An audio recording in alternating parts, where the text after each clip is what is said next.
And దీనికి సంబంధించి మనతో పాటు మాట్లాడడానికి హైదరాబాద్ బులియన్ వ్యాపారుల సంఘం రాష్ట్ర అధ్యక్షుడు ప్రవీణ్ ఫోన్ లైన్లో సిద్ధంగా ఉన్నారు. ఆయనతో మాట్లాడదాం. ప్రవీణ్ గారు నమస్తే అండి. నమస్కారం అండి. రైట్, మీరు ఇవాళ ఎందుకు బంద్ పాటిస్తున్నారు? మీ డిమాండ్ ఏంటి? ఇప్పుడు 2 లక్షల మీద ఏదైనా బంగారం కొంటే కస్టమర్స్ కంపల్సరీగా పాన్ కార్డ్ ప్రొడ్యూస్ చేయాలని సెంటర్ పెట్టిందండి రూల్. ఇప్పుడు ఆ రూల్ పెడితే మాకు బాగా ఇబ్బంది ఉంటుంది. ఎందుకంటే 84% పాపులేషన్ దగ్గర అయితే అసలు పాన్ కార్డే లేదు ఇప్పుడు చూస్తే ప్రస్తుతంగా. సెకండ్ గా మన బంగారంలో అయితే రూరల్ పాపులేషన్ బాగుంటుంది, ఇంకా లేడీస్ బాగా కొనడానికి వస్తారు.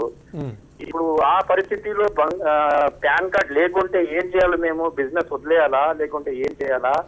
ఆ రిక్వెస్ట్ మేము ఫైనాన్స్ మినిస్ట్రీకి చేస్తున్నాము. అంటే ప్రవీణ్ గారు, ప్రభుత్వం కూడా ఆలోచించే మరి ఇటువంటి నిబంధనలు పెడుతూ ఉంటుంది కదా? అవును సార్, పెట్టారు. కానీ చూస్తే దానికి ప్రాక్టికల్ గా ఏం ప్రాబ్లమ్స్ వస్తాయి అది కూడా చూడాలి. 84% దగ్గర ఇప్పుడు పాన్ కార్డ్ లేకుంటే అప్పుడు ఆ పరిస్థితిలో ఏం చేయాలా? సెకండ్ గా ముఖ్య ఉద్దేశం ఏంటంటే బ్లాక్ మనీ దీంతో బయట వస్తుందని సెంటర్ అనుకుంటున్నారు. ఇప్పుడు ఈ పరిస్థితిలో వేరే వాళ్ళ దగ్గర అన్రిజిస్టర్డ్ డీలర్స్ ఇంకా పెరుగుతున్నాయని మా ఒక థాట్ ప్రాసెస్ ఉంది. ఇప్పుడు కస్టమర్ అయితే ఎట్లయినా వెళ్ళి కొంటారు.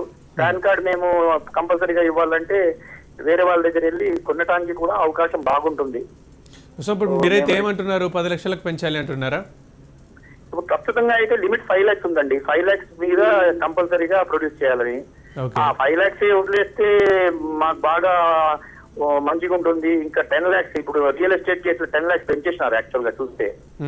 అది చేస్తే ఇంకా బెటర్. మేమైతే బిజినెస్ ఇంకా బుక్స్ లో చూస్తే టర్న్ ఓవర్స్ దాదాపు 10 times పెరిగినాయి యాక్చువల్ గా లాస్ట్ 5 years చూస్తే.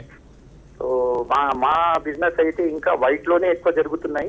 సో మా రిక్వెస్ట్ సెంట్రల్ గవర్నమెంట్ తోటి ఇదే ఉంది. ఫైనల్ గా ప్రభుత్వం నిర్ణయం మార్చుకుంటుంది అనుకుంటున్నారా? సార్ మా పురుషార్థం అయితే మేము చేయాలి సార్ యాక్చువల్ గా. అండ్ కంపల్సరీగా చూస్తే మాసెస్ లో అయితే మా వాయిస్ అక్కడ వెళ్తే తప్పకుండా మీడియా ద్వారా ఇంకా అన్ని బంధువుల ద్వారా కంపల్సరీగా ఏదో ఇంపాక్ట్ ఉంటుందని ఒక మా ఆశ ఉందండి. రైట్ అండి. థ్యాంక్ యూ ప్రవీణ్ గారు. థ్యాంక్ యూ అండి.